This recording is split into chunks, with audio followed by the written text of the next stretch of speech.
Hello YouTube friends, I have a quick video for you today.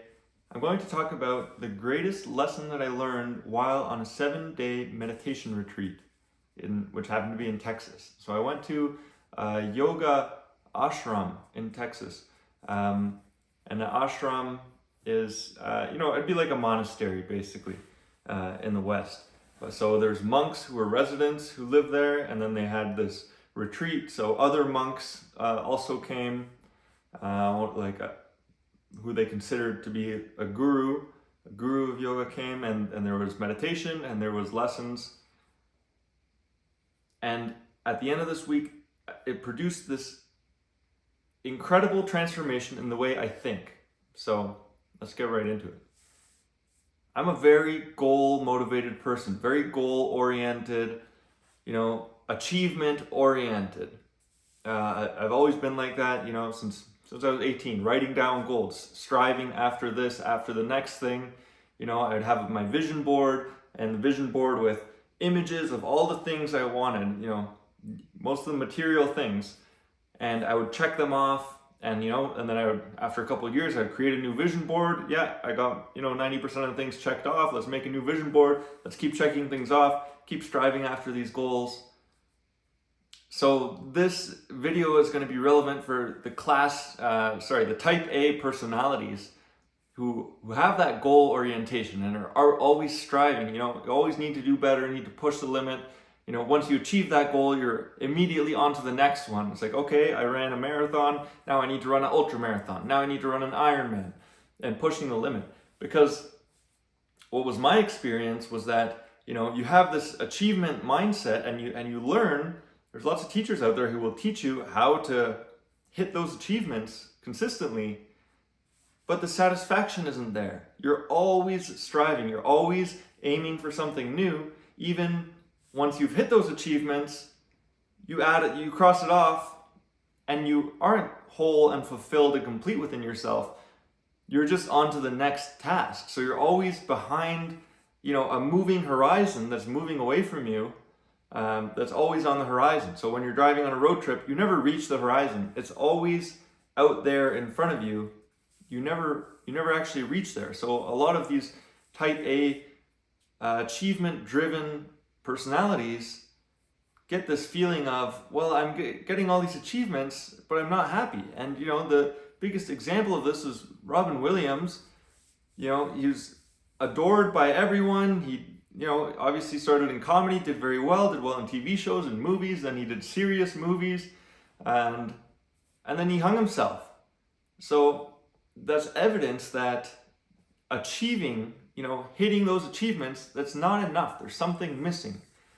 So the conclusion I want to share with you is that I found out what was missing, and it radically transformed my life. Okay, so the goal, the purpose of life, the goal is not outside of you. It's not anything external for you to achieve. And simultaneously and paradoxically, that doesn't mean that you don't strive to achieve things. And this is difficult to articulate outside of religious terms, but I will do my best. So we'll start with the religious terms. Jesus said, "I am the way," and the way this was explained at the retreat was, he said, I don't know if he said this or insinuated, "Walk with me and walk on me." So I picture this as, there's an X, and in this case it's Christ. And so if you're standing on that X, then you've reached the goal. And in yoga, they simplify this to the breath. So if you're watching your breath, you've achieved the goal. That is the goal. And as long as you're in that state of awareness, of witnessing, of watching your breath, you're not lost in your thoughts, you're not thinking about the past, you're not thinking about the future, you're not thinking about goals that you haven't achieved yet, you're not thinking about your bank account balance, you're watching the breath. You're in awareness, which brings you into the present, which is the present moment, which is all that you actually have. The future doesn't exist, the past doesn't exist. You only have the present.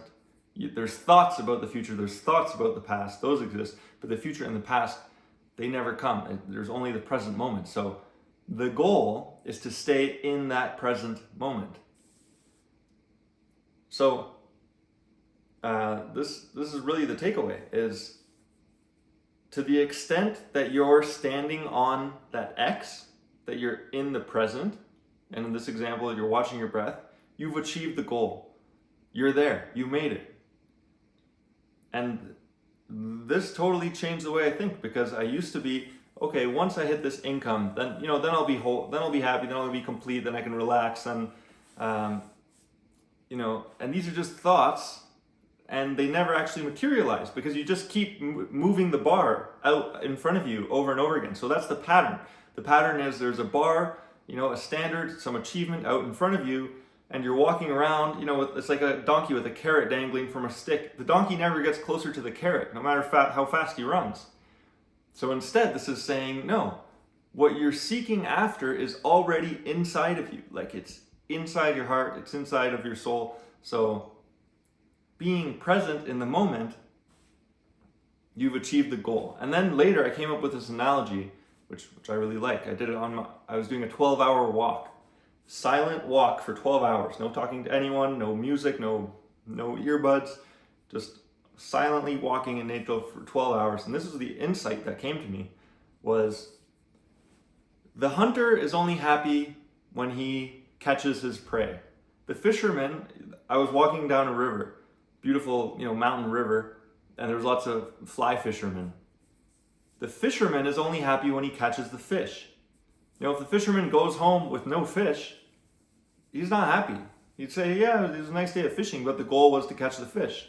Okay, the tech startup founder is only happy when they have a successful exit, right? If that's their goal, that's the example. The Olympian is only happy when they win the Olympics.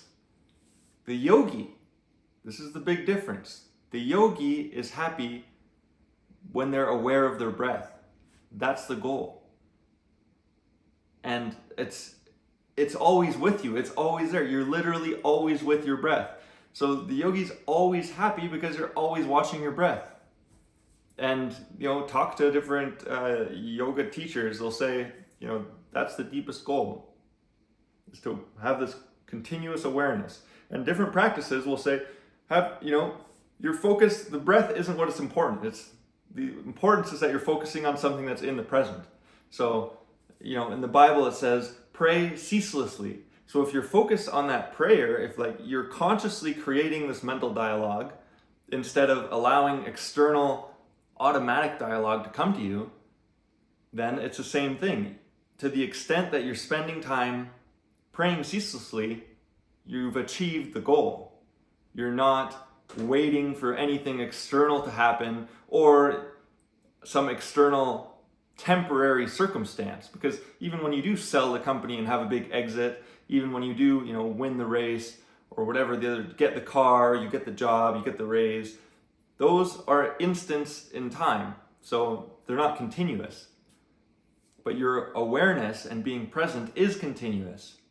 And so it reframed my perspective, because before, I had this checklist and okay, I'm going to hit this achievement, and then I've knocked it off the checklist. But instead what this does is, rather than being a point in time that I have to reach, like a milestone, instead it becomes, am I standing on that X? And so right now, I'm exhaling as I'm speaking to you, and I'm aware of my breath. Okay, yeah, I'm standing there. Then my mind starts to think about, oh, I'm going to be late, I have to be somewhere in 3 minutes. Okay, I'm no longer on the X. So I imagine, if you really want my visual picture, I imagine like a Dance Dance Revolution stage, and you're standing on the right button and it turns green. And when you're not standing on it, it turns red. And then when you're standing on it again and it turns green. So the extent that you can be whole and complete and fulfilled in your life is to be always standing on the X and always in the green. And if you talk to, saints, enlightened people who are continuously happy, and there's lots of them around, there's more than you think. Those people have gone from, never standing on the X, so they're always in the red, to, then sometimes you're there, they work on it, they develop the practice, whatever spiritual practice it is, that's what really helps. But it doesn't have to be spiritual, it could be 100% secular. But eventually they get to the point where they're continuously standing on the X, they have that continuous awareness. And now they're living in the green. Now they're always in the green. And that, we can relate this again to the Bible. That's the fall from the garden. The fall from the garden was to get off the X and say, oh no, this is wrong. There's something that I need external. There's something missing. I don't like this. I don't like that. Instead of saying, oh yeah, I've reached the goal. I've achieved the goal. This is where I'm supposed to be right now. This is exactly where I want to be right now. And, I have the awareness, and that is my goal. So I've reached the goal. So then it's like a fisherman who's continuously catching fish, or a hunter who's continuously catching his prey, or somebody who's continuously winning the medal, but it's actually sustainably persistent. So that's the goal, is to have continuous awareness. That's what I realized after this retreat, and it was in one of the talks. It was casually mentioned by one of the teachers, but it clicked. It clicked, and I was like, oh, there's the goal. The goal is inside of me, and if I can remain there in that state, I've achieved the goal, and I can be whole and complete within myself. I can still strive, I still have my checklist, I still have my vision board, I can still strive for external things, but those aren't the highest purpose of my life anymore. Those are just things I'm working towards because I want to express myself. I like beauty, I want to bring more beauty into the world, so I'm going to work on those things. But the entire time I'm going to be standing in the green, I'm going to be aware,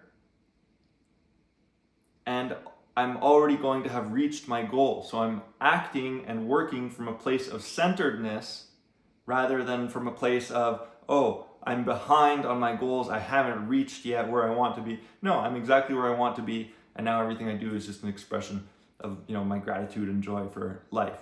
So that's what I learned in the ashram in Texas.